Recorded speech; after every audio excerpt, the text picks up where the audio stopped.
하나님의 말씀은 디모데후서 3장입니다. 디모데후서 3장 15절에서부터 17절까지의 말씀을 본문 말씀으로 봉독하겠습니다. 디모데후서 3장 15절 말씀을 봉독하겠습니다. 또 어린아이 때부터 네가 거룩한 성경 기록들을 알았나니 그것들은 능히 너를 지혜롭게 하여 그리스도 예수님 안에 있는 믿음을 통해 구원에 이르게 하느니라. 모든 성경 기록은 하나님의 영감으로 주신 것으로 교리와 책망과 바로잡음과 의로 교육하기에 유익하니 이것은 하나님의 사람이 완전하게 되어 모든 선한 일에 철저히 갖추어지게 하려 함이라.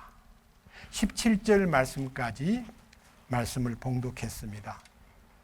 다시 한번 기도드리겠습니다. 영광과 존귀를 받으시기에 합당하신 우리 하나님, 진심으로 감사드리며 찬양을 올립니다. 2025년 겨울 수양회를 오늘 시작하게 되는데 제목은 하나님을 향한 회개와 그리스도 예수를 향한 믿음을 주제로 해서 강연을 하게 됩니다. 제 개인에게 맡기지 마시고 주 성령님께서 이 말씀을 통해서 여기에 모인 많은 생명들을 긍휼히 여겨주셔서 그들의 심령 속에 하나님의 사랑과 은혜와 놀라운 하나님의 경륜을 보여주시고 이 말씀을 통해서 하나님 영광을 나타내실 뿐만 아니라 우리가 그 영광을 접촉하고 하나님께 굴복하는 시간이 되도록 그리하여 회개하는 시간과 믿음을 선물로 받는 귀한 시간이 되도록 주여 인도하여 주시옵소서.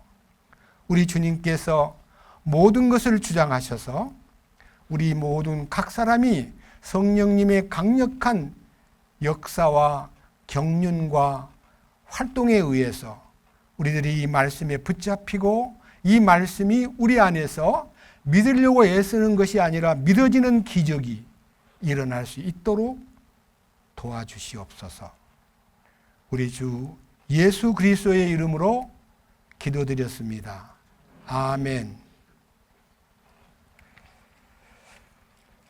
오늘 첫 시간이 지금 사회자께서 말씀했던 대로 성경은 사실이다는 제목으로 말씀을 드리려고 합니다.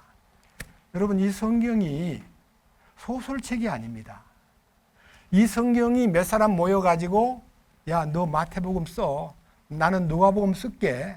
너는 사도행전을 쓰고 쓸 때는 이런 식으로 써. 이렇게 해서 누군가가 의논을 해서 머리를 맞대고 성경을 쓴 책이 아니라 정확하게 말씀을 올린다면 제일 첫 페이지 창세기에서부터 요한계시록까지 66권의 성경이 있는데 그 성경이 처음 창세기를 기록할 때는 BC 1450년경 모세라는 이스라엘 민족을 저 이집트에서 400년이 넘도록 노예 생활하던 그 민족을 끌어내가지고 하나님이 정하신 땅 가나안으로 데려갈 때 광야 40년 여행을 했습니다.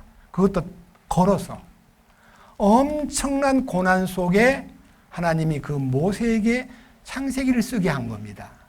그래서 그때 하나님께서 성령의 감동을 받아가지고 기록한 책이 창세기인데 창세기는 1장부터 50장까지 있습니다.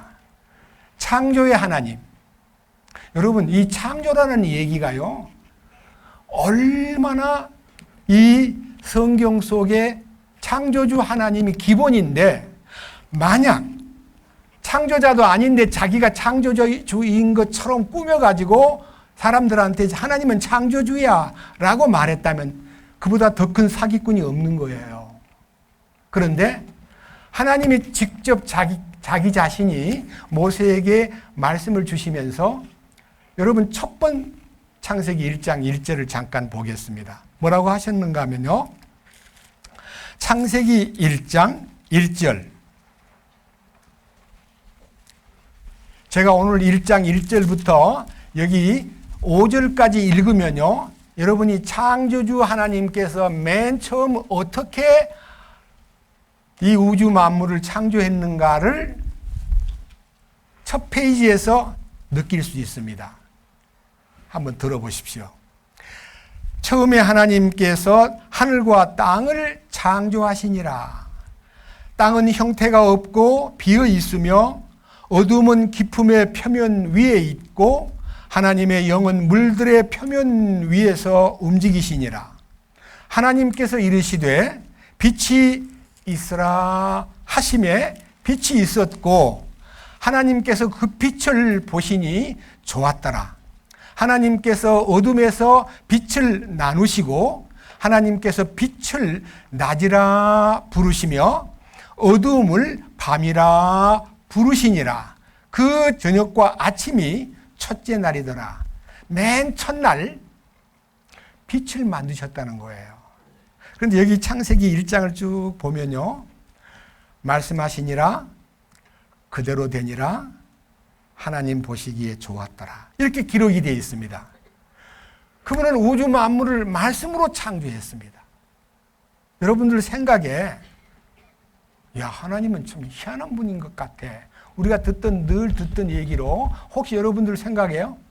하나님은 뭐 이상한 방면을 들고 달 나오라 뚝딱, 해 나오라 뚝딱, 별 나오라 뚝딱, 사람 나오라 뚝딱 해서 만들어낸 것처럼 착각을 합니다. 그래서 창세기 1장을 보다가요.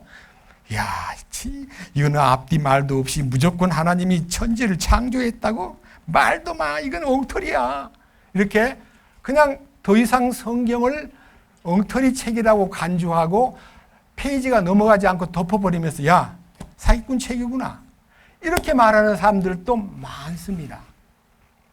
그런데 이 성경에 창조주 하나님이 거짓말쟁이고 창조주 하나님이 자기가 창조하지도 않았는데 창조했다고 하면 이 세상에서 가장 큰 사기꾼입니다. 그런데 이 사기꾼 책이 3,500년 동안 우리에게 감동을 주고 변화를 주고 저같이 미천하고 정말 아무것도 아닌 이 벌레만도 못한 죄인을 주님이 빛을 비추어서 첫날 비춘 그 빛이요, 태양빛이 아닙니다. 예수님 안에 있는 영광의 빛입니다. 그래서 이 성경 안에서 창조주 하나님이 제게 비친 빛이 어떤 빛이었는가를 먼저 여러분에게 첫날에 이루어진 기적이 제게도 왔기 때문에 성경에서 그 빛을 소개하겠습니다. 자, 신약 성경 조금 여러분들이 신구약을 이렇게 뒤져가면서 찾아내시면 좋겠습니다. 고린도 후서, 신약 성경 고린도 후서 4장. 고린도 후서 4장. 자, 4장 3절. 만일 우리의 복음이 가려졌다면, 그러니까 복음을 모르고 아무리 들어도 안 들리고 또 믿어지지도 않고 하는 사람이 있다면 그 말이에요. 만약 이 복음이 자기한테는 전혀 마음에 감동도 못 주고 예수님 얘기가 아무런 의미가 없이 그냥 흘러가 버린다면은 그것은 잃어버린 자들에게 가려졌느니라. 그것은 하나님에게 버림을 받은 운명이라는 것을 말해준다. 그런 뜻입니다. 그 다음 4절. 그들 속에서 왜 그런 현상이 일어나느냐? 이 세상 신이 는 사탄입니다. 이 세상 신이 믿지 않는 자들의 마음을 가려, 마음을 딱 붙잡아가지고 하나님의 형상이신 그리스도의 영광스러운 빛을, 그리스도의 영광스러운 복음의 빛이 그들에게 비치지 못하게 하였느니라. 여러분, 태양이 아무리 비춰도요, 커튼을 쳐버리고 전기불 꺼버리면 캄캄한 방이 밝아지질 않습니다.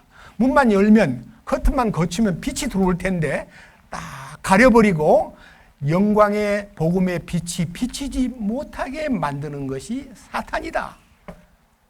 대부분의 이 세상 사람들이 그 사탄에 의해서 종용받고 사탄에 의해서 지배를 받고 있는 거예요. 그 다음 보세요. 5절. 우리는 우리 자신을 선포하지 아니하며 오직 주 되신 그리스도 예수님과 또 예수님으로 인하여 너희의 종된 우리 자신을 선포하노니. 이 복음을 전하는 사도 바울이 내가 인간으로서 사람들에게 군림하고 내 똑똑한 척하고 나를 알리기 위해서 복음을 선포하는 것이 아니라 예수 그리스도가 어떤 분인가를 알리고 나는 그분의 종이기 때문에 심부름하는 거다 라고 자기를 말해 주었듯이 여기서 지금 강의를 시작하는 저 자신이 철저하게 저를 피하라고 제가 얼마나 똑똑한 사람인가를 여러분에게 알려드리기 위해서 강의를 하는 게 아니라 저는 철저하게 그분에게 부름을 받은 종이기 때문에 그분의 명령과 그분의 뜻을 쫓아서 심부름하는 것입니다. 밑에 보십시오. 6절. 지금 창세기 1장 1절로 5절까지를 읽었는데요. 이 빛이 있으라 하심에 빛이 있었고 그 빛이 하나님 보시기에 좋았더라고 하신 그 첫째 날에 이루어진 것이 혼돈과 땅이 혼돈이 있고 공허하며 흑암이 깊음 위에 있고 하나님의 신은 수면에 운행하시니라는 말씀처럼 제 속에도 혼돈과 공허와 말로 다 못할 어둠이 꽉 차 있었더랬는데 그 창조주께서 제게 빛을 비춰준 거예요. 보세요. 여기 6절. 빛에게 명령하사 어둠 속에서 빛을 비추게 하신 하나님께서 이 지금 6절의 상반절이 창세기에 나와 있는 빛에게 명령하사 어둠 속에서 빛을 비추게 하신 그 하나님께서 제 마음에 빛을 비추사 우리 마음에 빛을 비추사 예수 그리스도의 얼굴에 있는 하나님의 영광을 아는 빛을 주셨느니라. 예수님은 빛이셔요. 여러분들이 예수님이 빛이라는 것만 알면 엄청난 행운이 올 텐데 예수가 무슨 빛이야? 태양이 빛이지. 이렇게 해서 태양빛만 빛으로 아는 사람은 하나님께 대해서 알아도 반밖에 모르고 반의 반밖에 모르는 셈이에요. 여기에 예수 그리스도의 얼굴에 있는 하나님의 영광을 아는 빛을 제 마음에 비춰주셨어요. 그러고 나니까요, 제 마음에 예수님의 빛이 딱 오니까요, 이게 제 생애에서 무엇이냐는 것이 가치관이 딱 열리는데 7절이에요. 그러나 우리가 이 보배를 질그릇 안에 가지고 있나니 이것은 뛰어난 권능이 하나님에게서 나며 우리에게서 나지 아니하게 하려 함이라. 이 말은 설명을 올리겠습니다. 예수님을 아는 빛, 복음의 빛이 제 안에 딱 들어오니까요, 그렇게 제가 소중히 여겼던 물질이 보배인 줄 알고 명예가 보배인 줄 알고 지식이 보배인 줄 알고 쾌락이 보배인 줄 알고 온갖 방법으로 보배를 찾던 제가 아니구나, 그것들은 다 아니구나, 그분이 진짜 보배구나 하고 이 질그릇 같은 제 속에 예수 그리스도가 보배로 딱 결정이 되니까 예수님을 담은 그릇이 돼버린 거예요, 제가. 그러는 동안에 제 인생관도 바뀌고 가치관도 바뀌고 제 모든 성격도 바뀌고 제 모든 삶의 목표가 완전히 그리스도로 딱 고정이 돼버리니까 전 정말 행복해요. 정말 행복해요. 그래서 여러분들한테 딴 거는 몰라도 이 3박 4일 동안의 수양회를 통해서 제가 성경에서 얻은 예수 그리스도의 빛이 얼마만큼 복되고 위대한가를 여러분들에게 알려드리는데 그 결과로 인해서 여기 이제 8절부터 무슨 일이 일어났느냐 하면 보세요. 8절. 우리가 사방에서 고난을 당하나 괴로워하지 아니하며 난처한 일을 당하나 절망하지 아니하고 핍박을 받으나 버림받지 아니하며 거꾸로 뜨림을 당하나 망하지 아니하고. 여기에 인생이 사는 동안에 얼마나 고난이 많습니까? 얼마나 난처한 일을 많이 당합니까? 얼마나 핍박을 받습니까? 얼마나 버림당하는 일도, 우린 버림당하는 일도 있습니다.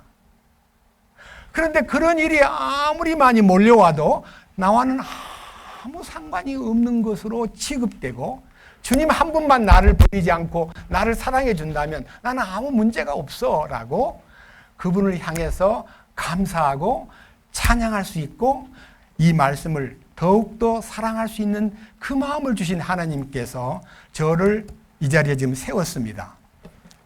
이 성경은 인생의 내비게이션이에요. 여러분, 내비가 뭔지 알죠?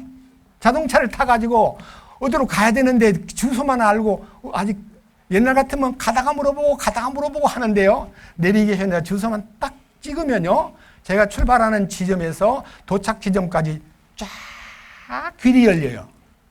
그런데 가다가 잘못 알아가지고 좀 이렇게 그 터널을 피하여 우측으로 가세요 그러는데 못 모르고 터널로 딱 들어가 버렸어요. 그러면 내비게이션이 하는 말이 잘못 길을 들어섰습니다. 수정해 드릴 테니까 길 고쳐가세요 하고 딱 알려줘요. 그래서 아이고 내가 잘못 들어왔구나 하고 좀 돌긴 돌지만요, 제 길로 가도록 다 인도해 주더라고요. 여러분, 이 성경은 인생의 내비게이션이에요. 여기다가 주님을 향해서 빛이 와서 그와의 관계가 열리기만 하면요, 이 성경은 우리 인생을 살아가는 동안에 모든 희노애락을 당할 때 어떻게 피할 것이며 어떻게 그것을 극복할 것이며 어떻게 그것을 이길 것인가에 대한 비밀과 약속이 다 들어있습니다. 여러분, 이거요, 성경이 인생의 내비게이션이라는 것만 알면요, 땡 잡은 거예요. 저는 정확하게 1996년 23살 때 예수님을 만났습니다. 그리고 1966년 예수님을 만난 지 34년 동안요, 만나기는 만났고 죄는 용서받았지만은 매우 허덕이면서 죄도 짓고 성질도 부리고 욕심도 내고 탐심도 갖고 음욕도 품고 이렇게 헷갈리는 생활을 하고 있다가요, 2000년, 지금으로부터 25년 전 십자가의 신비를 깨달았습니다. 십자가의 신비. 여러분, 십자가의 신비가 뭐냐? 예수님이 십자가를 지실 때까지의 세상에는 십자가가 사형틀입니다. 그것도 로마의 사형틀입니다. 로마가 세계를 지배할 때 사람이 가장 중범죄를 짓고 죽어야 마땅한 사람은 십자가에다 매달아가지고 죽이는 것이 로마의 법이었습니다. 그런데요, 예수님은 유대인인데 왜 십자가에 돌아가셨을까요? 유대인의 사형 방법은 돌로 때려 죽입니다. 그 사람이 나쁜 짓을 하고 죽일 놈이라는 것만 알면 동네 사람들이 돌을 들고 가지고 함께 돌을, 죽을 때까지 돌을 던져가지고 돌로 때려 죽이는 것이 유대인의 법입니다. 그런데 예수님은 돌에 맞아 죽어야 되는데요, 성경에 창세기부터 벌써 그가 십자가에 돌아가실 것을 예언해 놓았기 때문에 로마가 이스라엘을 지배하고 있을 때 이스라엘 사람들이 로마의 총독에게다가 예수님을 고발해가지고 로마의 총독이 무슨 죄를 지었길래 데려왔어요? 조사해보면 압니다 하고 이 총독 빌라도가 3번이나 심리하고 조사를 해보니까 죄가 없어요. 그래서 군중들을 다 모아놓고 내가 보니까 죄가 없는 것 같아 하고 그 당시에 가장 죄를 많이 짓고 사람을 많이 죽인 강도 바라바라는 사람 하나하고 예수님을 양쪽에다 세워놓고 너네들 명절을 당하면 명절 그날의 명절이 유월절, 이스라엘 나라가 에집트에서 해방돼 나온 기념일 날 그 두 사람을 앞에다 세워놓고 너희들 이 둘 중에 누구를 놓아줄까라고 물었습니다. 빌라도 생각에는 강도는 강도니까 저놈은 죽일 놈이니까 죽여야 돼 라고 말하고 예수님은 죽을 죄를 진 것 같지 않으니까 예수를 놔주세요라고 할 줄 알았는데 거기 모인 군중들이 한결같이 예수를 십자가에 못 박아주세요 라고 소리를 지르니까요, 너무너무 어이가 없는 빌라도가 야, 대야에다 물 좀 떠와. 대야에다 손을 이렇게 씻으면서 나는 이 사람의 죄에 대해서 가담하지 않을 테니까 너희가 다 당해. 알았지? 그러니까 그 군중들이 소리를 지르기를 그의 피를 우리와 우리의 후손에게 돌리세요. 우리와 우리의 후손들에게 그 피값을 돌리세요라고 하니까 빌라도가 예수님을 십자가에다 사형하도록 내준 거예요. 억지로. 자기는 그 죄에 대해서 피신기를 찾아놓고 유대인들 입에서 우리와 우리의 후손에게 그 핏값을 돌리세요라고 했던 그 말대로, 여러분 생각해 보세요. 예수님은 서기 33년에 돌아가셨어요. 서기 70년에 이스라엘 나라가 로마에 철저하게 망했어요. 그리고 그때부터 70년부터 1948년 5월 14일 날 독립할 때까지 유대인들은 세계에서 가장 잔인하게 예수 죽인 놈들이라는, 여러분 히틀러가 유대인들을 600만 명을 죽일 때 죄목이 뭔지 아세요? 저거 예수 죽인 것들이야. 예수 죽인 저 벌레 같은 놈들이야. 예수를 죽였어. 라고 렛대를 붙여가지고 다 그냥 가스실에 집어넣어서 죽인 사건이, 배후에 유대인들은 예수 죽인 후손들이라고, 여러분 그 핏값을 20세기가 다 될 때까지 당했고요.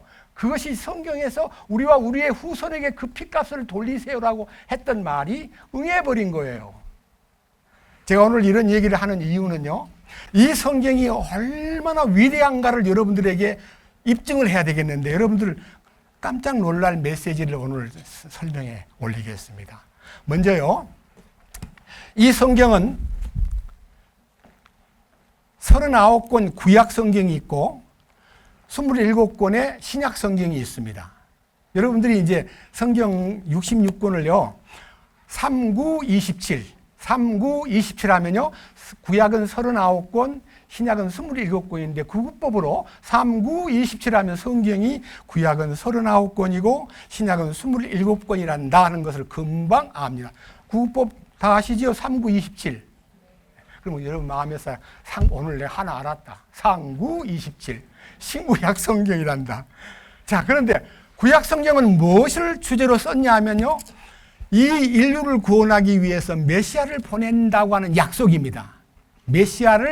예수라는 메시아를 이 땅에 보낸다는 약속을 모세 시대 때부터 예수님 오실 때까지 1500년 가까운 기간 동안에 예수를 보낸다, 메시아를 보낸다, 구세주를 보낸다, 그리스도가 이 땅에 온다라는 약속이 39권 속에 다 응집이 되어 있는데요, 서기 1세기에 예수님이 이 세상에 오셨습니다. 그 신약 성경이 뭐냐? 메시아가 오셨다. 구약에 약속한 메시아가 오셔서 그 일을 다 완수했다 하는, 신약 성경은 오신 메시아, 구약 성경은 오실 메시아에 대한 얘기가 전부 다 예수님 얘기로 속에 다 점철되어 있는 거예요. 그래서 성경은 종합적으로 뭐냐? 예수 얘기예요. 근데 여러분들이 이 예수라는 분이 어떤 분인가를 알기 위해서 오늘 주제가, 성경이 그러면 사실이냐? 증거를 해봐라. 여러분, 제가 오늘 증거를 할 텐데요, 여러분 똑바로, 벌써부터 눈을 감고 묵상하는 분 계시는데 묵상하지 마세요. 예? 저를 뚫어지게 보세요. 잘생겼는가 못생겼는가 뚫어지게 보시면 잠이 안 와요. 자, 성경 보겠습니다. 먼저 구약 성경 신명기, 제일 중요한 얘기를 하기 위해서요, 신명기 32장이군요. 신명기 32장 7절. 자, 신명기 32장 7절은 제가 한 절만 봐도 여러분들이 무슨 말인가 쉽게 이해할 수 있습니다. 들어보십시오. 옛날을 기억하라. 그러니까 역사라는 것은요, 옛날이 어떻게 흘러왔는가에 대해서 알고자 하는 마음이 있으면 옛날을 기억해서 더듬어 가려고 하면 그 옛날 얘기를 해줄 분이 누구예요? 보세요. 많은 세대의 횟수를 깊이 생각하라. 흘러간 역사를 모세 때부터 우리가 살아온 시대별로 잘 생각해 봐라. 네 아버지에게 물어봐라. 그가 내게 보여줄 것이요. 내 장로들에게 물어봐라. 그들이 내게 말해주리라. 그러니까요, 이 성경을 읽고 나면요, 물어볼 때가 많아요. 여러분, 몰라서 못 물어보는 사람은 좀 불행해요.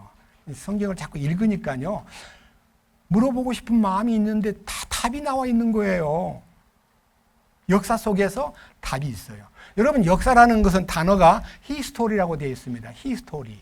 근데 그 히자, H자를 소문자로 쓰면 일반 역사고요, 대문자로 쓰면 히스가 그분이고요. 하나님이고 스토리는 하나님 얘기예요. 이 역사는요. 하나님 얘기예요. 히스토리가. 사람이 역사를 꾸민 게 아니에요. 하나님이 경영하신 거예요. 하나님이 이 모든 섭리 속에서 우주 만물을 창조하신 분께서 역사를 경영해가지고 인간을 배우로 쓰신 거예요. 필요할 때 인물을 세우는 거예요. 그래서 사실은 역사의 이면에는 하나님의 기획과 프로그램이 들어있는 겁니다. 저는요, 이 성경 자체가 인간 내비게이션이라는 말만 갖고는 부족하고요. 인생에 나면서부터 죽을 때까지의 모든 것을 경영하시는 하나님의 손에 우리 인생이 태어났고 우리 인생이 여러분 무덤에 들어가는 것이 끝이 아닙니다. 한 번 죽는 것은 사람에게 정해진 겁니다. 그러나 그 후에는 반드시 심판이 있습니다. 심판이 뭐예요? 인생을 어떻게 살았는가에 대한 결산 심사가 있다 이 말입니다. 여러분 죽어서 무덤에 들어가는 걸로 끝난다 그러면 왜 죽을 때 그렇게 겁을 내요? 죽으면 편안한데. 이유는 심판대가 보이기 때문에. 여러분 운명 직전에 다 심판대가 보여요. 내가 가야 될 심판 자리가 보인다 이거예요. 여러분들이 나보고 네 죽어봤어? 봤어? 심판대가 보여? 알지요. 성경에 그 약속이 그 계획이 다 쓰여 있기 때문에 저는 안 죽어도요 죽어서 어떤 일이 일어난다는 걸 너무너무 잘 알고 있고 이 일에 대해서 하나님께 감사를 드리고 있어요. 그래서 여기 계신 여러분들이 죽어서 심판대에 나가서 벌 받는 운명보다는 하나님의 사랑을 받고 그분에게 칭찬을 받고 그분에게 상속을 유업으로 받는 사람이 되게 하기 위해서 제가 여러분들이 이제 좀 솔직히 안타까운 것은요, 이미 이 말씀 안에 들어와 가지고 이제 말씀을 따르는 분들이 상당히 많고 어떻든 간에 처음 오신 분, 그 다음에 의문 속에서 막 헤매다가 오신 분, 알고 싶어서 막 찾다가 오신 분, 여러 색깔이 있기 때문에 제가 어디에다 기준을 둘지는 몰라도요, 솔직히 주제를 오늘 여기 계신 여러분들에게 하나님을 향한 회개와 주 예수 그리스도를 향한 믿음의, 다시 말해, 회개와 믿음이라는 것을, 회개라는 것은 돌아서는 걸 말하고 믿음이라는 것은 그분의 선물을 받는, 믿음은 선물이에요. 내가 믿는 건 믿음이 아니에요.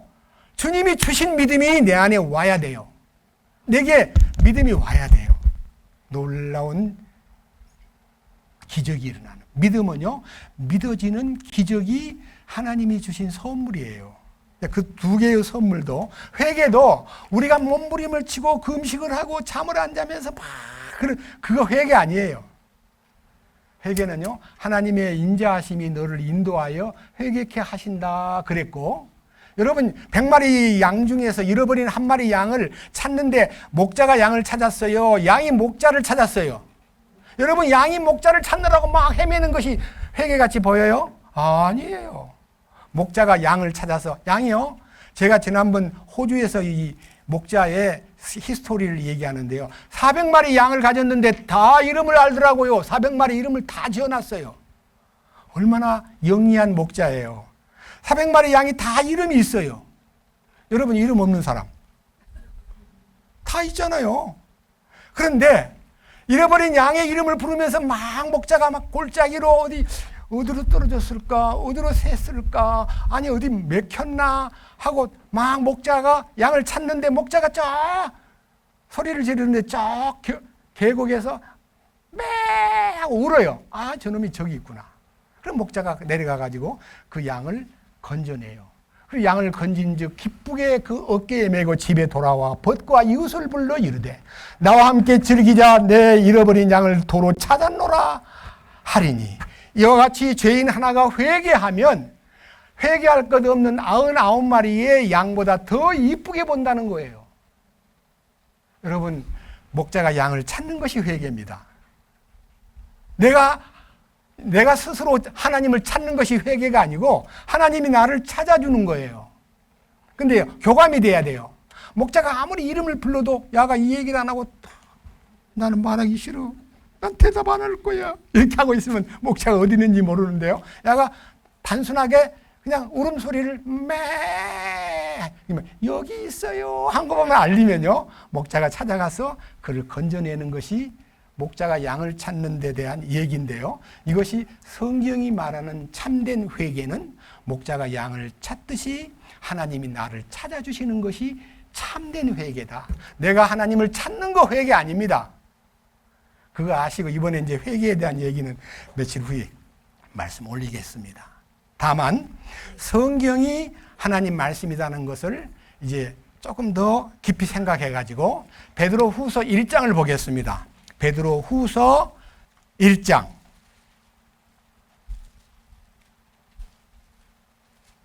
20절입니다.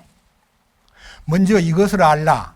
성경 기록의 대언은 결코 어떤 사적인 해석에서 나지 아니하였나니, 대언은 옛적의 사람의 뜻으로 말미암아 나오지 아니하였고 오직 하나님의 거룩한 사람들은 성령님께서 자기들을 움직이시는 대로 말하였느니라. 그러니까요, 성경을 쓰고 싶을 때 자기가 그냥 쓰는 게 아니라 하나님이 그 쓰는 기자의 마음속에 성령을 보내가지고 이렇게 써야 된다. 마태복음은 이렇게 써야 된다. 마가복음은 이렇게 써라. 사도행전은 이렇게 써라. 로마서는 이렇게 써라 하고 참 감동을 줘가지고 쓰게 한 것이기 때문에 기자의 작품이 아니고 저자이신 하나님께서 불러줬다는 거예요. 그러니까 이 성경이 1.1획도 변함이 없이 지금까지, 야, 이거 읽어보니까 이 시대에 안 맞는 것 같아. 아, 이거는 12세기 때 얘기한 것 같은데, 이거 10세기에 기록한 것 같은데, 아니, 1세기에 기록한 것 같은데, 이거는 말이야. 너무너무 시대가 너무 뒤떨어진 얘기야. 이거 빼버리십시다.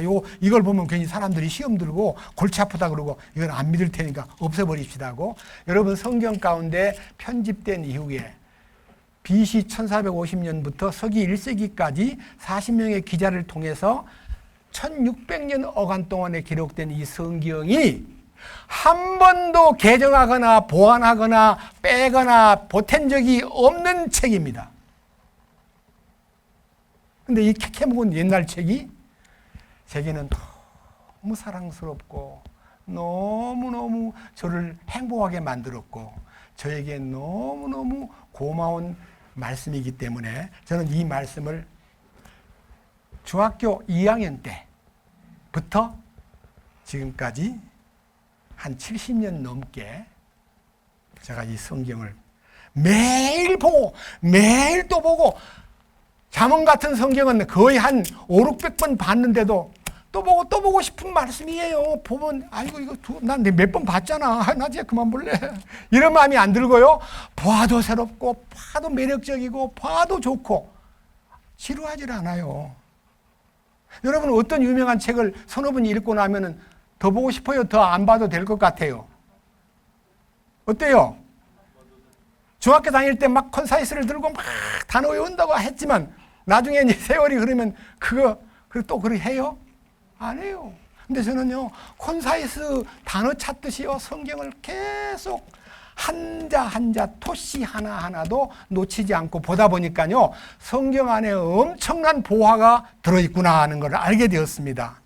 자, 이제 성경이 사실이라는 것을요, 저 여러분들 중에서 생전 처음 듣는 얘기를 제가 하겠습니다. 무슨 얘기냐? 자, 오늘 이것을 그냥 설명하기가 너무 아까워가지고 방송에서 띄워주세요. 자, 들어보세요.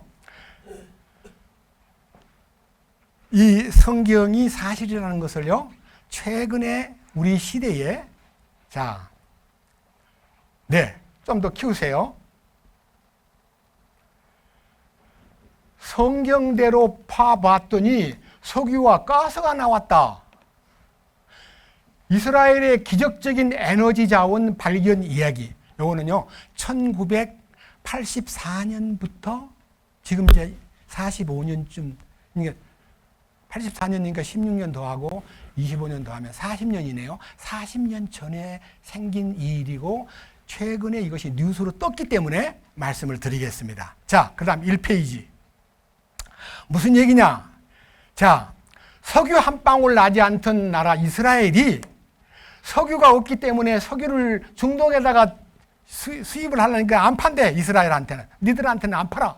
하니까 이스라엘 사람들은 이 일로 인해서 남미나 콜롬비아 혹은 앙골라 혹은 노르웨이 등에서 너무나 멀리서 석유를 사오기 때문에 이스라엘은 전기세와 석유값이 너무 비싸가지고 70년 동안 유대인들은, 이스라엘 사람들은 가까이에 있는 석유를 많이 만든 사우디나 접경 국가인데도요, 사우디아라비아에 석유를 안 판다 그러니까 멀리 아프리카의 앙골라, 남미의 콜롬비아, 북유럽의 노르웨이 등으로 가가지고 석유를 조달받았더래요.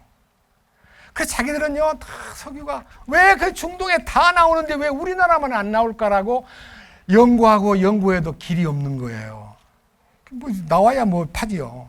그런데 그 다음 보세요. 이 사람이요, 토비아 로스킨이라는 사람, 토비아 로스킨. 털보 아저씨예요. 근데 이 아저씨가요, 제가 이제 저 세밀히 여러분 제가 설명을 올리겠습니다. 토비아 로스킨이라는 사람은 러시아 출생으로 순수 정통파 유대인입니다. 나기는 러시아에서 났고 살기는 어디와 사냐면요, 이 사람이 오스트레일리아에서 살았어요. 호주로. 이 사람은 공부를 지구 물리학을 전공해 가지고 석유 메이저 회사에 취직을 해서 잘 살고 있어요. 그런데 이 사람이 어느 날 성경을 보다가 이게 뭐야? 아니 이게 뭔가 있을 것 같은데 하고 성경에 눈이 번쩍 뜨이는 바람에 성경을 펴놓고 이 성경을 혼자서 보다가 안 되니까 유명한 미국의 뉴욕에 있는 아주 훌륭한 정통파 유대인들을 가르치는 랍비, 이름이 메나헴 멘텔 슈니르손이라는 랍비를 찾아가 가지고 그가 1990년입니다. 선생님, 제가 성경을 보다가요, 이 성경을 봤는데 분명히 이게 뜻이 있는 것 같아요. 선생님 좀 설명해 주세요 하고 성경을 딱 갖다 대니까요, 자네가 깨달은 얘기를 하라 그러더래요. 신명기 33장 보겠습니다. 모세오경 마지막 권입니다. 신명기 33장. 자, 여러분 성경을 자세하게 보세요. 신명기 33장.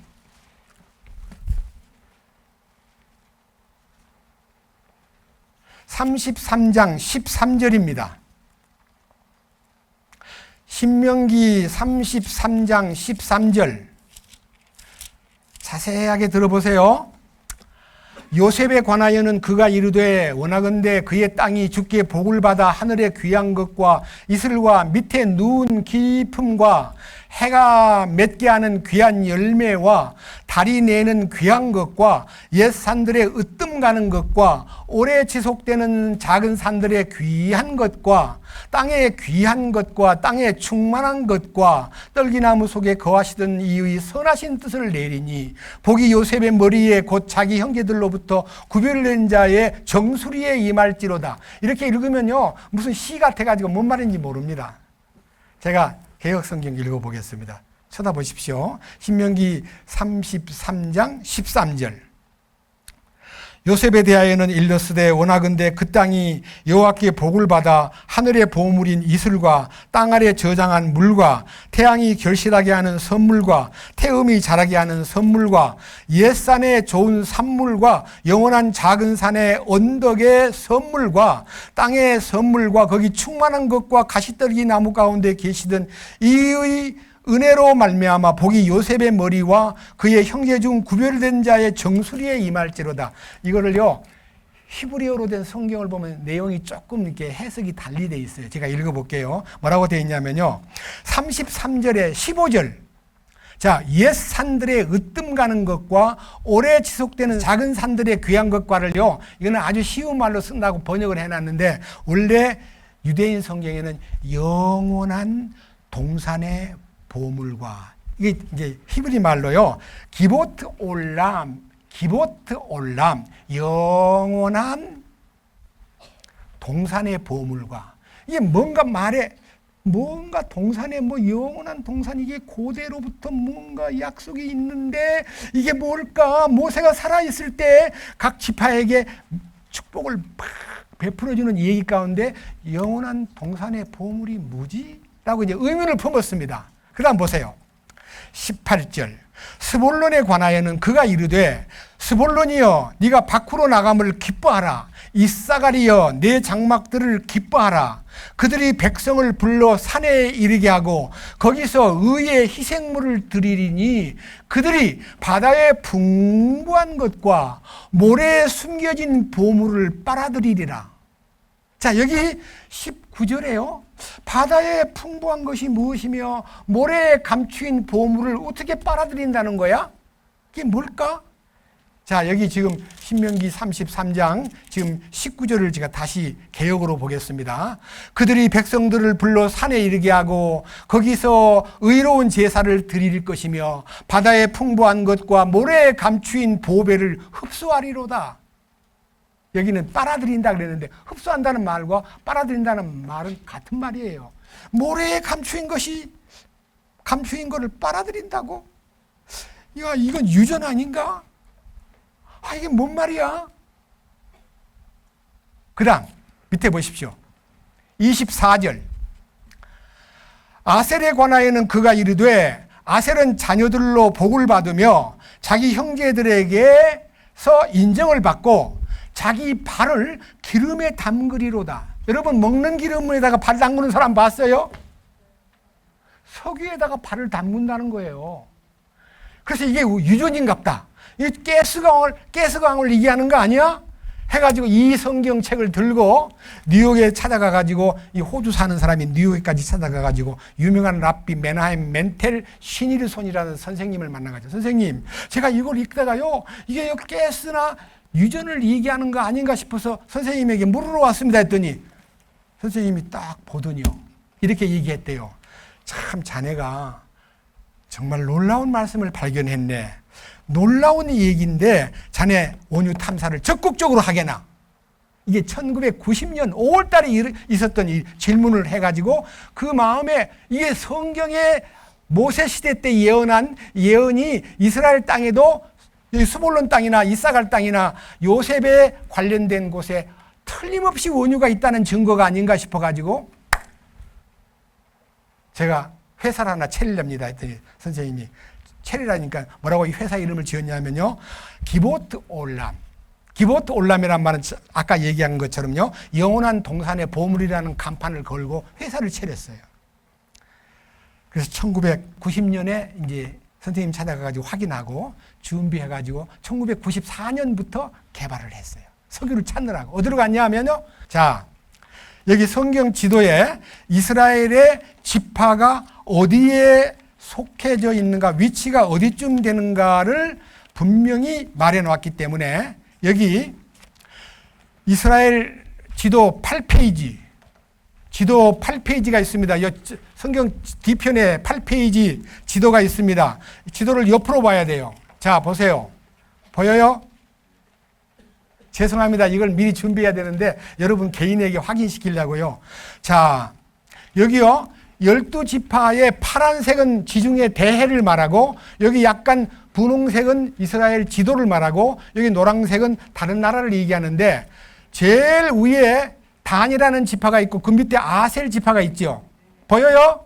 아셀 지파 있고 그 다음에 조금 더 내려오면 스볼론이 있죠. 있죠.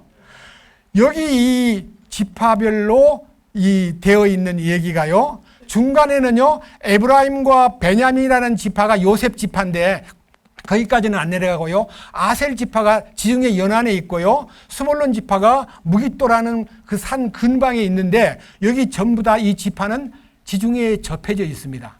그래서 이 사람은 지중해 근방을 탐사해보자. 육지는 그동안은 안 해봤지만 하고 탐사하다 보니까요. 제1번 1994년에 오픈해가지고 시작한 지 10년 만에, 그러니까 2004년에 세펠라라고 하는 유전을 발견했어요. 세펠라라는 유전이. 아! 유전이 있구나. 찾았는데 매장량이 적은 거예요. 아, 그래도 한번 더 해보자. 해서 노력을 기울여가지고 이제 미국의 노벨 에너지라는 미국의 자본이 많은 회사하고 합작을 해가지고 이 기보트 올람이 자본이 부족하니까 미국 회사하고 합작을 해가지고 2009년도에 노벨 에너지와 함께 합작을 해서 이스라엘 북부 하이파에서 얼마 멀지 않은 곳에 타마르 지역에 매장량 2470억 입방미터의 천연가스 유전을 발견했어요. 2009년이면요. 시작할 때 94년에 시작했으니까 15년 만에 유전을 발견했어요.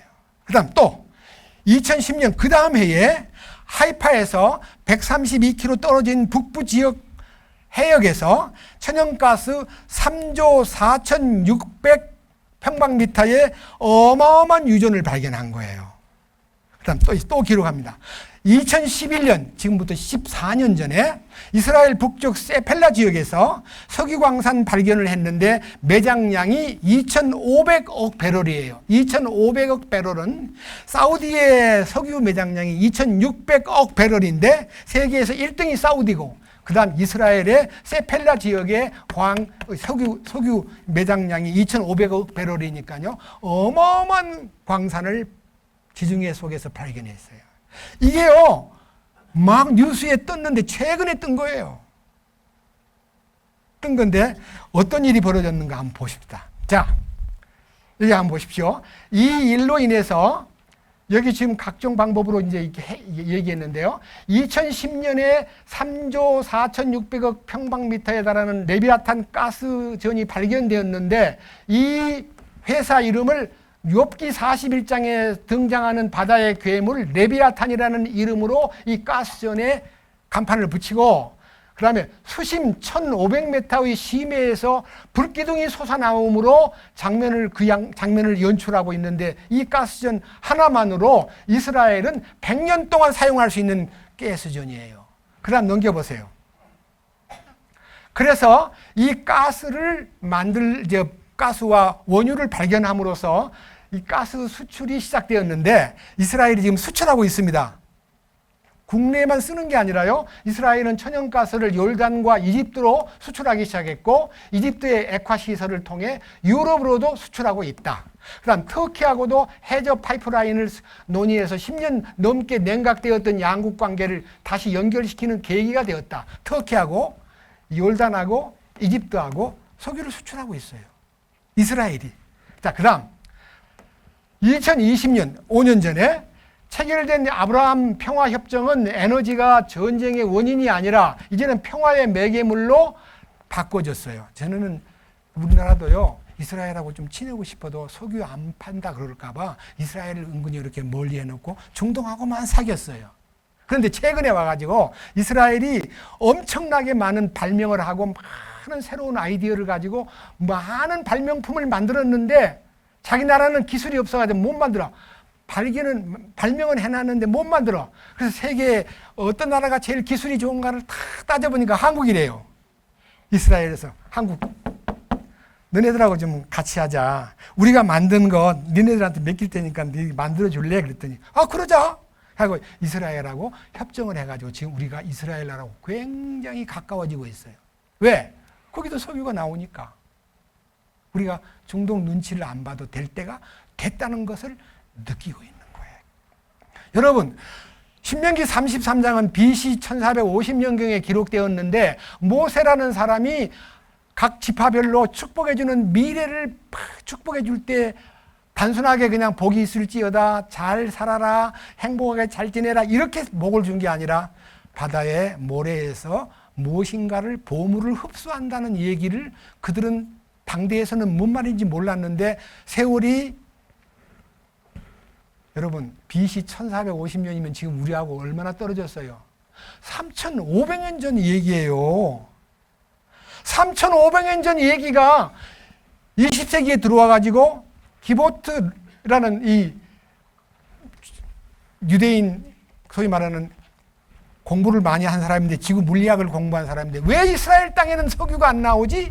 저렇게 다 나오는데 우리는 왜 안 줬어? 하나님이 우리한테는 뭐 제외했나 하고 고민 속에서 성경을 보다가 신명기 33장에 들어와가지고 이게 분명히 석유를 얘기하는 것 같아. 아니야 유전이야.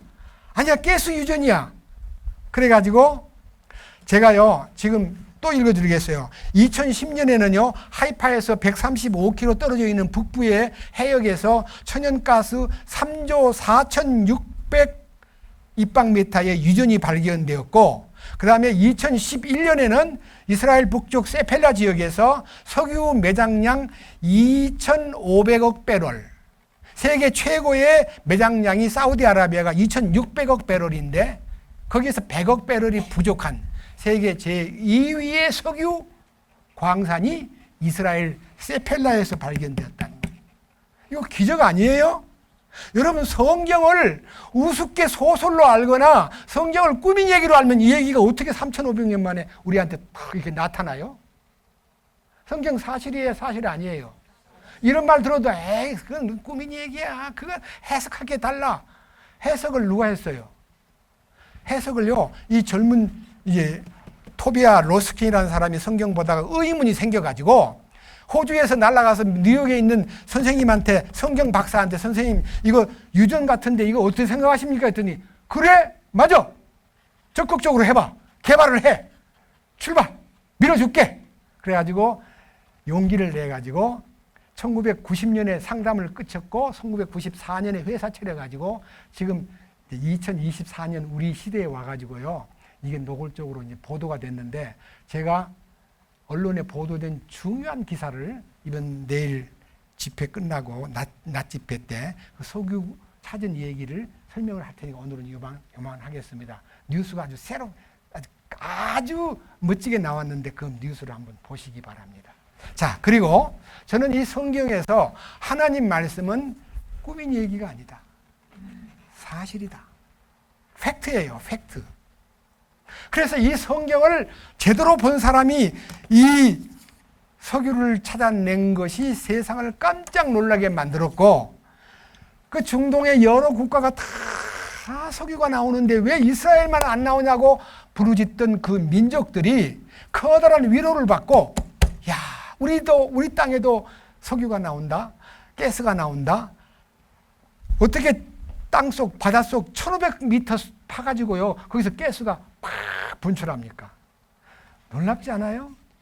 그래서 이 일이요, 지금 세상에 토비아 로스킨이라는 사람은요, 영웅이 돼버린 거예요. 야, 성경 보다가 하나님의 말씀이 진실로 맞다는 것을 증거하기 위해서 이 사업을요, 기보트 올람이라는 회사를 차려가지고 지금 대부호가 돼버렸어요.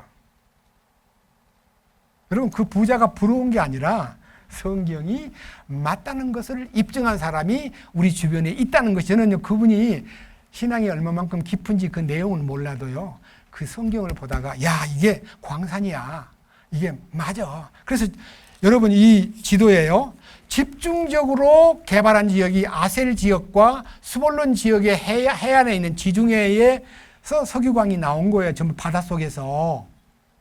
그래서 이 성경에 지명이 나오고, 이 성경의 지명에 따라서 땅을 파보니까 별로 아닌 것 같으니까 바다로 들어가가지고 바다를 개발해 보니까 그 지중해 이스라엘 연안에, 북부 연안에 대부분이 석유나 가스광이 있다는 것을 발견한 것이 지금 1990년대부터 시작해가지고 94년도에 일부 발견하고, 정확하게는 전부 다 대부분 2000년, 2009년, 2010년, 2011년 이렇게 해서 이 엄청난 가스광과 석유광이 발견되었다는 것이 지금 세상을 깜짝 놀라게 만들었습니다. 저는 지금까지 성경이 사실이다를 전하기 위해서 무던히 많이 기도하고, 하나님 좋은 정보를 주시옵소서 하고 기도하다가 이 정보를요, 석 달 전에 발견해가지고 너무 흥분이 돼가지고 말을 하고 싶어서 입이 간질간질한데요, 말을 못하고, 왜? 써먹어야 되니까 아무데나 퍼뜨릴 수가 없잖아요. 그래서 모아놨다가 그 사람이 그 되어진 모든 스토리를요 계속 읽고 또 읽고 하면서, 야, 이렇게 놀라운 발견이 어디 있겠는가. 다시 봅니다. 신명기 33장.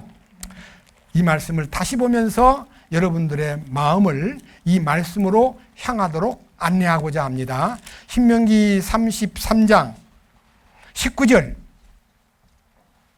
그들이 백성을 불러 산에 이르게 하고 거기서 의의 희생물을 드리리니, 그들이 이제 하나님께 너무 감사해서요, 의의 희생물을 드린다는 말은요, 의의 희생물은 예수님이에요. 아, 예수님이 우리를 사랑하시는구나. 의의 희생물 대신 십자가의 은총으로 우리가 이렇게 살고 있구나. 그거를 발견하는 시간이 멀지 않았다는 것을 상징하는 겁니다. 여러분, 유대인들이요, 예수를 안 믿어요. 왜? 다른 모든 이방 나라에 가니까 유대인들이, 예수님은 유대인 맞아요. 자기 동족 분명히 맞아요. 근데 예수라는 분이 이방인하고 합작을 해가지고 유대인을 괴롭히는데 너무너무, 십자군 전쟁 때, 12세기 십자군 전쟁 때도 십자가 깃발을 들고 와가지고요, 이스라엘 사람들을 딱 모아놓고 불을 질러서 죽이기도 하고요, 때려 죽이기도 하니까요, 십자가 깃발을 보고 유대인들은 기겁을 한 거예요. 십자가. 그래서 유대인들의 마음속에는 십자가 트라우마가 들어있어요. 그래서요, 동네에서 길을 닦을 때도 십자로를 절대로 안 만듭니다. 사거리를. 왜? 십자가니까. 그래서 5거리를 만들든 6거리를 만들든 길을 십자가로 만들어 놓는 것을 싫어합니다. 자기들이 너무 십자가 깃발 아래에서 고통을 받았다는 그 흔적 때문에 트라우마가 그 민족 속에 막 흐르고 있는 거예요. 그랬는데, 자, 그 다음 보세요. 의의 희생물을 드릴 날이 멀지 않았다. 그들이 바다의 풍부한 것과 모래에 숨겨진 보물을 빨아들이리라. 맞아요, 안 맞아요? 모래에 숨겨진 보물이 뭘까요? 석유잖아요. 그 다음 보십시오. 24절. 아셀에 관하여는 그가 이르되, 아셀은 자녀들로 복을 받으며 자기 형제들에게서 인정을 받고 자기 발을 기름에 담그리로다. 기름에 담그는 게 뭐예요? 얼마나 놀라운 그들에게 유전이 발견되고 가스전이 발견돼 가지고 세상을 깜짝 놀라게 한 것이 21세기에 들어와 가지고 우리 눈에 이 성경이 사실인 것을 입증하는 역사가 이스라엘 현장에서 일어난 거예요. 이런 놀라운 얘기가 성경에 있는데 성경이 사실이 아니냐고 물어보면요, 그거는 뭐 해석하기에 달랐지, 나는 그거 믿어지질 않아, 그거 가지고 머리 크게 소리를 질러. 여러분, 너무너무 놀라운 일이 우리 시대에 이렇게 역사 속에서 이렇게 입증이 되고 있는데도 불구하고 이런 말씀을 고의적으로 거절하고 마음에서 받아들이지 않는 사람은 사탄이 그 속에서 굉장히 웅크리고 있다는 것을 상징하는 거예요. 사탄의 밥이에요. 이걸 떨쳐버리고, 이런 말씀이 다 있나? 세상에 이게 뭐야? 하나님, 나도 이 말씀을 믿고 싶어요. 이렇게 해서 마음의 갈급함과 마음의 간절한 생각이 들어가야 하나님에게 사랑을 받고 인정을 받는 길이 나타납니다. 저는요, 이 성경 얘기를 듣고 지금 만나보지는 못했지만요, 조금 전에 말씀 올렸던 토비아 로스킨이라는 사람을 어떤 방법으로 좀 만나고 싶다는 생각이 들 정도로, 이스라엘 나라에 여러 번 가봤지만은요, 저는 이 사람 만나러 한번 가봐야겠다 할 정도로 가슴이 불타고 있습니다. 하나님 말씀이 맞다는 걸 알았으면 당신은 예수님이 십자가에 돌아가시고 피 흘리시고 부활하신 사건을 당신은 받아들이지 않냐? 분명히 19절의 약속이 바다의 풍부한 것과 모래에서 숨겨진 보물을 빨아들인다는 얘기 전에 이 일로 인하여 19절, 그들이 백성을 불러 산에 이르게 하고 거기서 의의 희생물을 드리리니, 의의 희생물을 드려야 될 민족적 사명을 너는 아느냐? 너는 왜 아래 것만 생각하고 속이만 생각하냐? 의의 희생물은 예수님이다. 그거를 그들에게 알려주고 싶은 마음에 간절합니다.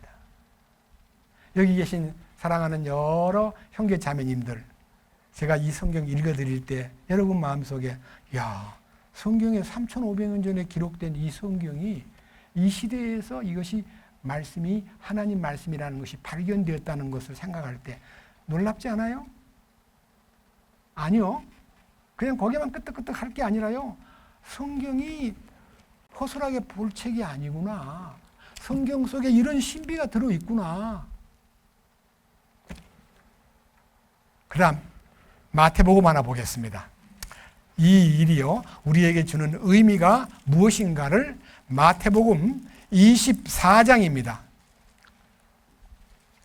마태복음 24장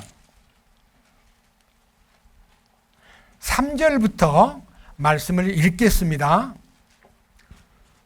마태복음 24장 3절 그분께서 올리브산 위에 앉으셨을 때에 제자들이 은밀히 그분께 나와 이르되 우리에게 말씀해 주소서 어느 때 이런 일들이 있으리이까 또 주께서 오시는 때의 표적과 세상 끝의 표적이 무엇이리이까. 자, 예수님 살아 생전에요. 예수님이 이 땅에 계실 때, 그러니까 서기 1세기죠. AD 한 28년, 9년 혹은 30년 요때입니다. 예수님이 이 땅에 계실 때, 지금으로부터 한 2520년 전에 예수님 다시 온다고 그러는데 언제쯤 오셔요? 그때 예수님 오신다면 그때 당시에 무슨 표적이 보이고 무슨 세상 끝에 나타날 어떤 징조에 대해서 말씀해 주실 수 있습니까? 하고 물었었는데 2000년 전에 주님이 말씀하실 때에 예수님이 다시 오실 때에 어떤 일이 벌어지느냐 하면은 4절 예수님께서 그들에게 대답하여 이르시되 아무도 너희를 속이지 못하도록 주의하라. 많은 사람이 내 이름으로 와서 내가 그리스도라 하며 많은 사람을 속이리라. 여러분 딴 나라 가지 않아도요 우리 한국만 해도요 예수님이 오신다는 소식이 너무너무 길어지고 2000년이 다 됐는데 안 오시니까요 가짜 예수님이 나타나가지고 내가 예수야, 내가 재림 예수야, 내가 보혜사야.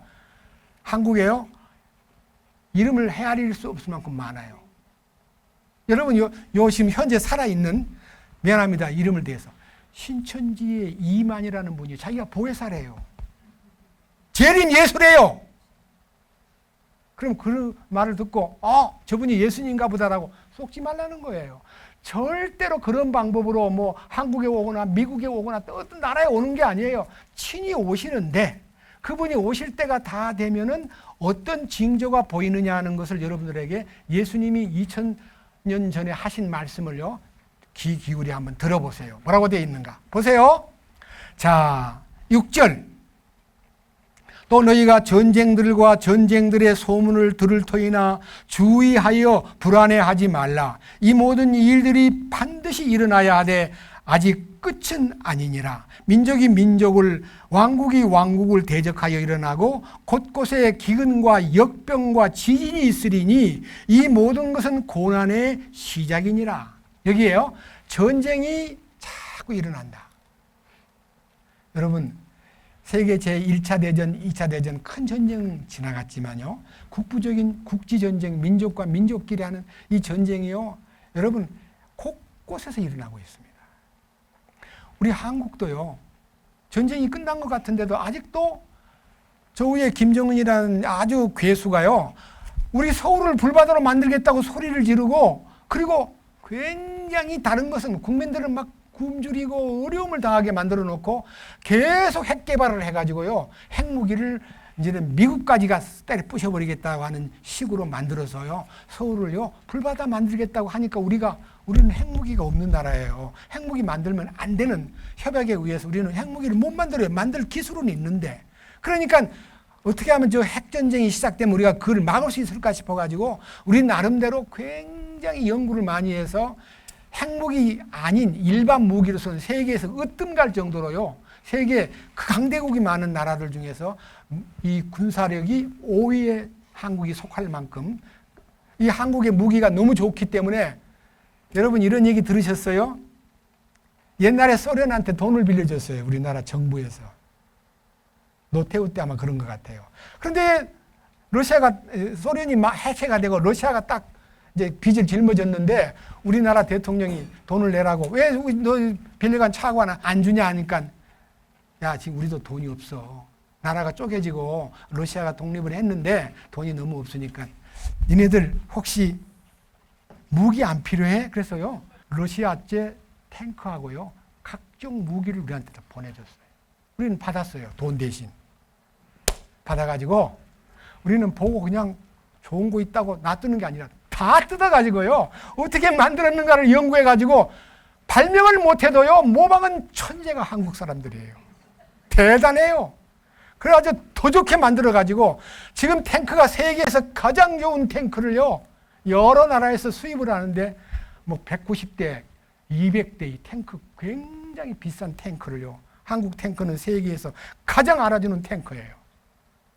그래서 우리는요, 무기를 개발해가지고 지금 이 방위 산업을 통해서 굉장히 많은 돈을 벌고 있음에 감사드려요. 소련이 돈을 빌려가가지고 뭐 3억 불인가 차관을 빌려가가지고 안 갚아주니까 무기로, 탱크로 이게 갚아줬는데 그걸 개발해가지고 세계가 깜짝 놀라게 만드는 무기를 만든 나라가 됐어요. 그래서 우리는요, 하나님께 감사하는 것은요, 우리 민족이 갖고 있는 특성 가운데서요, 조선소를 하나 만들어야 되겠는데요. 야, 이거 어떻게 조선소를 만들지 하고 이제 노력을 하는데, 야, 너 한번 가서 조사해봐. 옛날 일본 사람들은 카메라를 들고 가지고 조선소 가서 몰래 카메라를 찍다가 들키기도 하고, 카메라를 찍는 건 금지합니다 하는데도 숨었다가 아무도 안 보이면 탁탁 찍어가지고 그 설계 도면을 현장에서 찍어가지고 개발을 하는 것이 일본 사람이었는데요. 우리는요, 입 딱 다물고 조선소 가가지고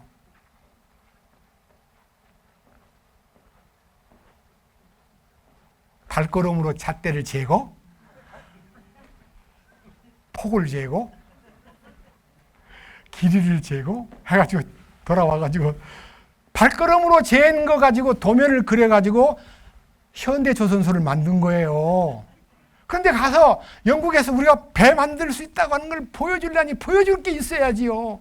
그래서 5,000원권을 딱 드는 거북선이 있잖아요. 5,000원권에. 봐라. 우리 이순신 장군은 460년 전 거북선을 만들어서 일본을 무찔렀단 말이야. 우리는 배 만든 지 400년이 넘어. 우리는 배 잘 만들어 하니까 우리가 딱 낙찰이 됐어요. 그 배를 만드는데 한 번도 안 만들어 봤는데 어떻게 만듭니까? 근데 이 정지용 회장의 머릿속에요, 무슨 말을 한 줄 아세요? 밑에 직원들 보고, 야, 너희는 빈대만 또 못해. 갑자기 직원들을 모아놓고 너희는 빈대만 또 못해 그러길래 이 직원들이 무슨 소리 하는가 하고 고개를 들고 보니까, 야, 빈대는 내가 현장에 가서 일을 할 때 너무너무 빈대가 많아가지고 침대를 만들어서 위에서 자고, 그 다음에 침대 네 다리에다가 양재기에다 물 담아가지고 침대에 넣고 타고 올라가려고 그러면 침대에 물이 들어있으니까 밑에 다리에 못 올라가요. 근데 이것들이 그 다음 한 사흘 되니까요, 눈을 뜨고 보니까 빈대들이 전부 다 벽을 타고 올라가가지고 천정에서 낙하를 하더라. 야, 얼마나 빈대가 머리가 좋냐. 물이 있다고 못 올라간다고 끝내는 게 아니라 벽을 타고 올라가가지고 천정에서 낙하를 하는데, 그렇게 먼 데서 떨어져가지고 죽지도 않고 사람을 뜯어먹더라. 빈대같이 머리를 써, 이놈들아. 현대의 정지용 회장이 쓴 글 속에 빈대같이 머리를 써라, 이놈들아. 그래가지고 직원들을요, 그냥 조인트 까가면서 머리를 써! 해서 안 되는 걸 되게 하라는 거예요. 우리 민족이요, 그런 사람들 때문에 점프를 했어요. 정지용 같은 그런 할아버지가 머리를 써가지고, 그 다음에요, 큰 바다를 메꿔야 되는데 세상에 그 길목에 물이 막 싹 들어오는데 그 길목을 못 메꿔서 아무리 갖다 부어도 막 파도가 밀려가 버리니까요, 머리를 쓰다가 나중에 패선 조선 큰 배를요, 기다만 배를 그 물 들어오는 그 앞에다가 탁 빠뜨려 버리는 거예요. 그러고 그 다음 메꿔지는 거예요. 배가 딱 막아주니까. 세계에서요, 정지용 공법이라 그래가지고 그 바닷물을 메꿀 때 정지용이 쓴 그 공법이 세계에 엄청난 뉴스가 되었다는 얘기도 저는 듣고, 야, 그 할아버지 진짜 괜찮은 할아버지구나.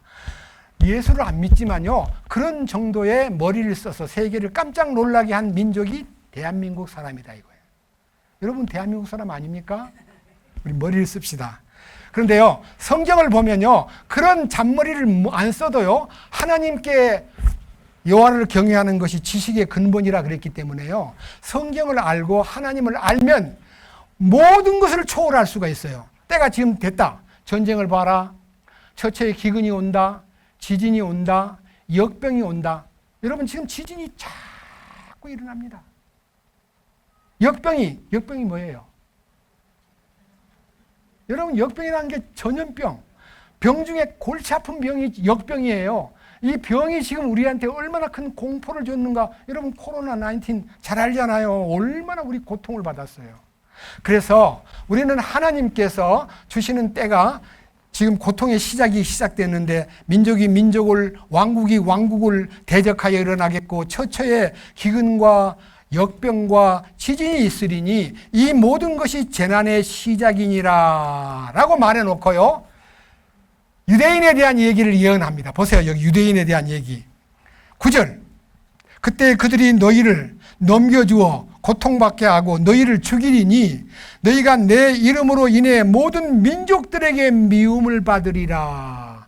여러분, 이스라엘 민족이요, 예수님 때만 미움을 받은 게 아니라 2000년이 다 된 지금도 유대 민족은요, 골치 아픈 민족으로, 여러분, 팔레스타인 하마스가요 막 공격을 막 했는데 너무너무 속이 상하고 1200명이 죽고요, 수많은 사람이 포로로 끌려간 것 때문에 견디다 못해서 그냥 이스라엘도 무기가 많거든요. 막 퍼부숴버린 거예요.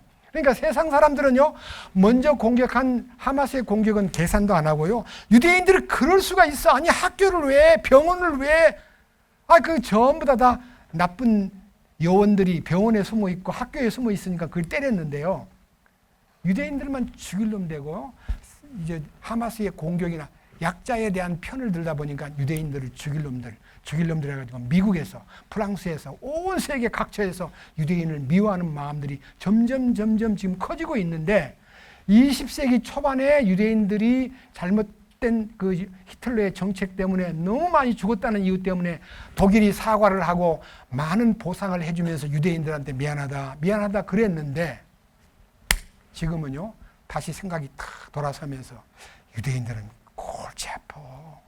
그것들은 진짜 너무너무 힘들어. 없애버려야 돼 하고 유대인을 없이 하자는 사상이 서서히 21세기에 들어와가지고 세상에 퍼지고 있어요.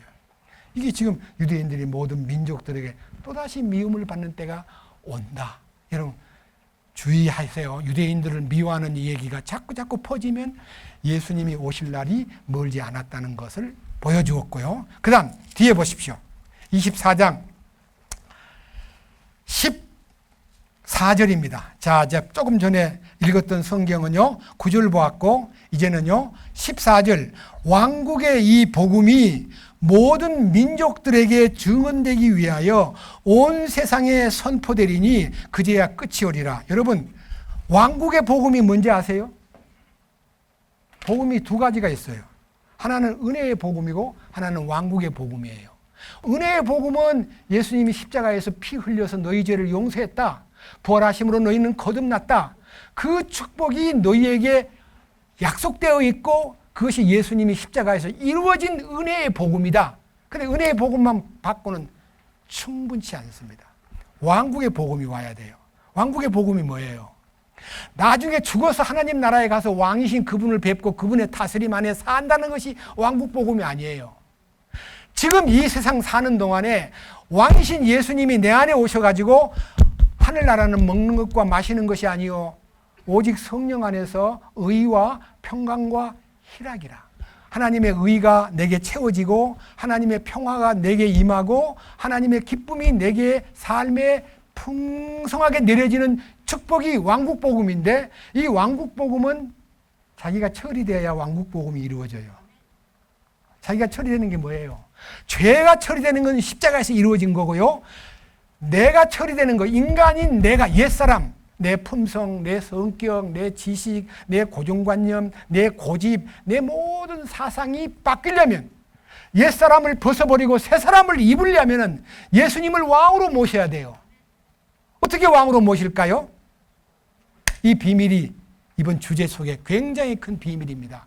십자가의 두 방면. 하나는 예수님이 나를 위해서 죽으셨다고 하는 대속의 죽음, 나를 대신해서 죽으셨다고 하는 대속의 복음이 십자가의 복음입니다.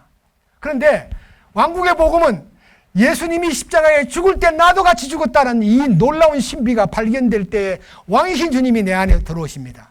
갈라디아 2장 20절 외워보겠습니다.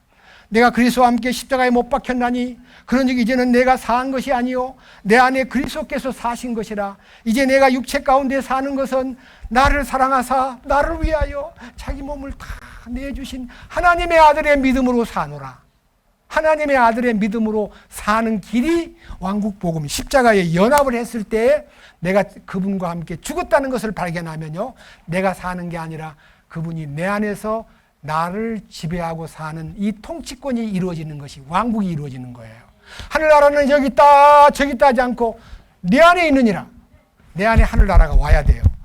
왕이신 주님이 내 안에 오셔야만 왕국복음에 들어간 사람이에요. 저는 왕국복음을 받은 지 25년이 됐습니다.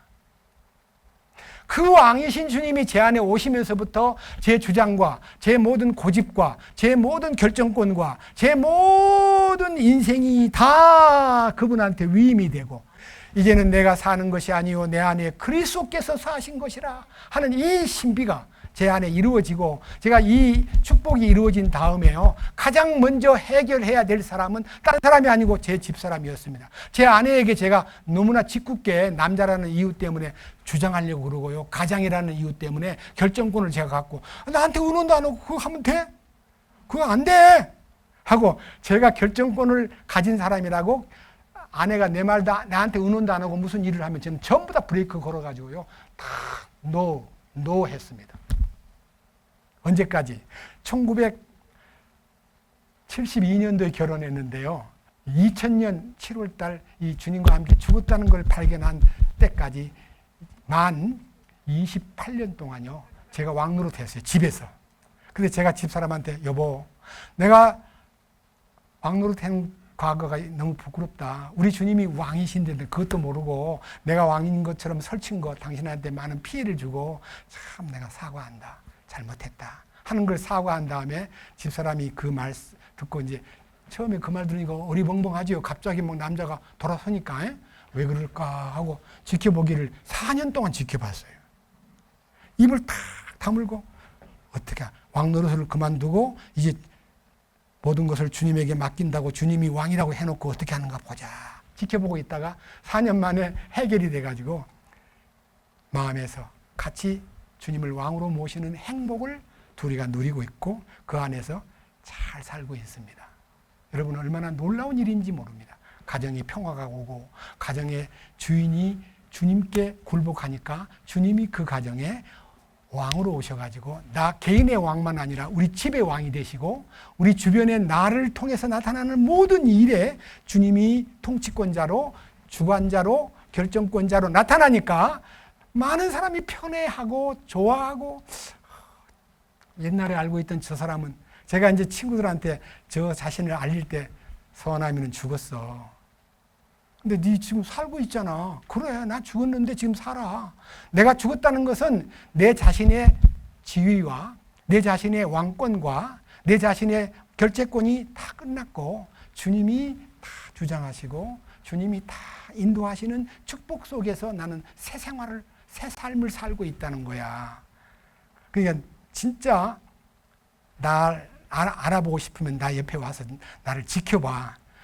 저하고 나이가 똑같은 어떤 형제 한 사람이 인천에 살고 있는데요, 너무너무 고집이 센 친구예요. 근데 내가 간증을 했죠. 친구야, 나는 죽었다. 예수님이 지금 내 안에 주인으로 살고 계신다. 정말 궁금하냐? 내 사무실에 와서 나를 지켜봐라 했더니요, 제가 마사이 워킹 센터에 10년 가까이 일을 했는데 그 친구가요 와가지고 우리 사무실에 아침부터 퇴근할 때까지 1년 동안 출근하는 거예요. 어떻게 하는가 보자 하고. 손님을 대할 때 저는요, 집사람한테 얘기해가지고 도시락을 2개 싸서 그 친구하고 계속 도시락을 바치고, 그리고 손님들하고 대할 때 제 태도가 그 사람 때문에가 아니라 제 본심대로 행동을 하니까 그 친구가 1년 만에야 네가 변한 거 보인다. 나도 이 축복을 받고 싶다. 그래가지고 그 친구도 해결하고 세상을 떠났습니다. 얼마나 놀라운 축복이에요. 그런즉 누구든지 그리스도 안에 있으면 새로운 피조물이라. 그다음 뭐라 됐어요? 이전 것은 지나갔으니 보라 뭐가 되었다? 새 것이 될 것이다예요, 되었도다예요. 새 것이 돼버린 거예요. 그래서 새 것이 된 것이 껍데기가 새 것 된 게 아니라 이 속에 진리로 말미암아 내 모든 옛것, 모든 아담에 속한 죄성, 교만, 위선, 고집 다 소재해버리고 주님의 성품을 나타내는 인격적인 변화가 와서 이렇게 여러분 앞에 외치는 거예요. 여러분 나처럼 되기를 원해요. 얼마나 놀라운 축복인지 몰라요. 그래서 이 놀라운 축복을 이번에 이제 성경이 사실이라는 것을요, 먼저 제시하고 이 성경이 인생의 내비게이션이다 하는 이 성경이 나에게 내비게이션으로 장착만 되면요, 여러분 인생에 막힘이 없어요. 어디를 가든지 딱 찍기만 찍으면 쫙 길이 열려요. 옛날에 모를 때는요, 답답할 때 제가 옛날 성경을 많이 봤습니다. 하나님 너무 답답해요. 답을 주세요. 아유, 답을 아무리 봐도 안 오네. 하나님 33판 할게요. 아이고, 두 번째 아닌 거 맞아. 하나님 세 번째요. 이렇게 하고 살았습니다. 미심적으로. 그런데요, 지금은요, 그렇게 안 해도요, 아주 은밀한 가운데 제가 어떤 일을 당해도요, 주님께 여쭙고 물어보기만 하면요, 반드시 답을 주셔요. 저는 그 답을 받고 삽니다. 자, 이 설교를 해야 되는데 주님, 저는 설교를 해가지고 여기 계신 여러분에게 감동을 주기 위해서 막 쓰고 문장을 쓰고 미사여구를 동원하고 그럴 필요가 없더라고요. 왜? 나를 전하는 게 아니고 주님을 전하기 위해서 주님의 감동으로 기록된 성경같이 나도 주님의 감동으로 성경을 전하는 사람으로 강단에 서서 외치겠습니다. 도와주세요. 저는 그렇게 딱 기도하고 아침 저녁으로 제 아내하고 같이 주님께 기도하면서, 주님, 이번 수양회가 옵니다. 저는 도구로만 사용해 주시고 주님 주시는 말씀을 선포하는 일에 쓰임받게 이끌어 주시옵소서. 저는 아닙니다. 오직 주님만 이십니다 하고 주님께 기도합니다. 자, 이제 마지막 얘기 접고 말씀을 끝내겠습니다. 마태복음 24장. 마태복음 24장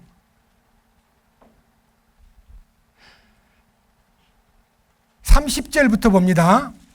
그때 사람의 아들의 표적이 하늘에 나타나고 그때 땅의 모든 지파가 애곡하며 사람의 아들이 권능과 큰 영광을 가지고 하늘의 구름 가운데에서 오는 것을 보리라. 이제 재림의 장면입니다. 그가 큰 나팔 소리와 함께 자기 천사들을 보내리니 그들이 그의 선택받은 자들을 하늘 이 끝에서 저 끝까지 사방에서 모으리라. 주님 오실 때요, 당신의 백성들을 세상 끝에서부터 다 불러 모으는 일이 온다는 겁니다. 예수님의 부름을 받는 사람이 돼야 되는데요, 부름 받을 사람은 누구냐면요, 아까 말한 대로 은혜의 복음만 듣고는 부름을 받지 못합니다. 왕국의 복음에 눈을 떠가지고 그분이 나의 왕으로, 참으로 나의 삶의 왕으로, 통치권자로 연결된 사람만 불러냅니다. 불러내는데 그 다음 보세요. 32절. 이제 무화과나무의 비유를 배우라. 그것의 가지가 아직 연하여지고 잎사귀를 내면 여름이 가까운 줄을 너희가 아나니, 그런즉 이와 같이 너희가 이 모든 일들을 볼 때에 그때가 가까이 곧 문 앞에 이르는 줄을 너희가 아느니라. 진실로 내가 너희에게 이르노니 이 세대가 지나가기 전에 이 모든 일이 성취되리라. 하늘과 땅은 없어지겠으나 내 말은 없어지지 아니하리라. 여기에 무화과나무의 비유를 배우라는 말은요, 예레미야에 보면 무화과나무가 이스라엘 민족을 상징합니다. 이스라엘 민족이 서기 70년에 망해가지고요, 죽은 것처럼 보였습니다. 그랬는데 2000년 만에 싹이 나고 독립을 하고 꽃이 피고, 무화과는 꽃이 없어요. 열매 맺는 것이 꽃이에요. 그래서 이스라엘 민족이 지금 나라를 되찾은 지 1948년이니까요 지금 77년이 됐습니다. 그런데 이스라엘 민족이 돌아왔다는 것은 예수님이 오실 날이 매우 가까이 왔다는 것을 알려주는 깊은 징조입니다. 저는요, 여러분 마라톤을 할 때요, 출발점이 나중에 뭐가 돼요? 골인점이 되는 거 아시죠?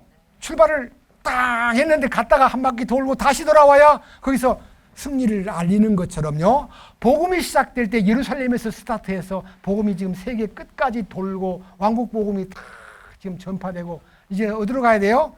예루살렘으로 가야 돼요. 그래서 지금 세상에는 back to the 예루살렘으로 돌아가자. 한국의 많은 교우들도 예루살렘을 향한 갈망이 커지고 있습니다. 예루살렘을 향해서 기도가 시작됐습니다. 왜? 유대 민족들은 예수님이 오실 때까지 예수님을 영접하지 않고 있다가 예수님 오실 때쯤 돼가지고 아마겟돈 전쟁 속에서 3분의 2가 죽고 3분의 1이 구원을 받아요. 민족적으로. 스가랴 11장, 12장, 13장, 14장에 예언되어 있어요. 오늘 여기 계신 여러분들, 이스라엘 민족이 돌아와서 70년이 넘었다는 말은요, 예수님이 오실 날이 매우 임박했다는 것을 알려주는 징조이기 때문에 여러분들이 정신을 차리고 예수를 믿기는 믿대요. 썬데이 크리스찬으로 믿으면 안 돼요. 일요일 날만 하루 교회 가가지고 예배 드리고 그 다음 월요일부터 토요일까지 자기 마음대로 사는 거, 그게 예수 믿는 거 아니에요. 가짜예요, 가짜. 매일 그분과 동행해야 되고 매일 그분의 다스림을 받아야 되고 매 순간 그분에게 여쭈어야 되고 그분과 관계를 맺어야 돼요. 그분과 관계를 맺는 것이 얼마나 놀라운 일인지 몰라요. 저는 그런 축복을 받았고 제 아내도 받았고 이 축복을 지금 전하고 있는 터에 여기 오신 여러분들이 저를 처음 보는 분도 계시고 저를 비디오로 보신 분도 계시지만요, 저는 여기 거짓말 하려고 올라선 거 아닙니다. 진심으로 성경이 사실인 것을 알려주고 그 성경이 나의 내비게이션이 돼가지고 내 삶을 어디로 갈까, 무엇을 할까, 어떻게 할까를 물을 때마다 주님에게 묻기만 물으면 답을 해주셔요. 저는 제가 위험하고 어려울 때 뭐 주님 도와주세요, 뭐 잘되게 해주세요, 건강하게 해주세요, 그런 기도 한 번도 안 했습니다. 옛날에는 모르고 기도를 할 때마다 청구서만 띄웠는데요, 지금은 감사로 넘치고 주님 뜻대로 하십시오. 저는 제게 아닙니다. 주님, 저는 아닙니다. I am not. 나는 아닙니다. 주님만 이십니다. 주님 이름이 뭔지 아세요? I am that I am. I am who I am. 나는 스스로 있는 자니라 그랬는데 그 말은 해석이 어려운 단어고요. 나는 이다이신 분이다. 이다. 나는 이다. 뭐예요? 나는 진리이다. 나는 빛이다. 나는 사랑이다. 나는 생명이다. 나는 이다이신 분이고 나는 누구예요? 나는 아무것도 아니에요. I am not이에요. 나는 아니에요. 그러니까 주님, 나는 아닙니다. 주님만이 이십니다. 주님만이 진리이십니다. 주님만이 사랑이십니다. 주님만이 모든 것의 모든 것이 되십니다. 나를 이끌어 주시옵소서. 나는 제로입니다. 나는 아무것도 아닙니다. 그래서 나를 따라오려거든 자기를 부인하고 십자가를 지고 나를 따르라. 자기를 부인하는 게 뭐예요? 겸손한 척, 나는 아무것도 아닙니다. 나는 아무것도 모릅니다. 여러분, 사람들한테 인사할 때요, 너무 아무것도 모릅니다 그러면요, 옆에서 아이고 무식한 놈이구나. 그러면 얼마나 자존심 상해요. 하나님 앞에서 나는 아무것도 아니라고 고백해야지 사람한테 그럴 필요가 없어요. 다 아무것도 아닌데 뭐 척하고 사는 거지. 잘난 척, 똑똑한 척, 있는 척, 공부 잘하는 척. 그래, 안 그래요? 우리가 다 척병에 걸려 있는 거예요. 오직 주님 앞에서만 아닙니다. 주님, 나를 이끄소서. 당신은 나의 왕이십니다. 라고 고백하는 여러분들이 되게 만들기 위해서 오늘은 성경은 사실이라는 것을 선포했습니다. 기도합시다. 주님, 감사합니다. 오늘은 주님의 거룩하신 뜻을 이 성경을 통해서 입증했습니다.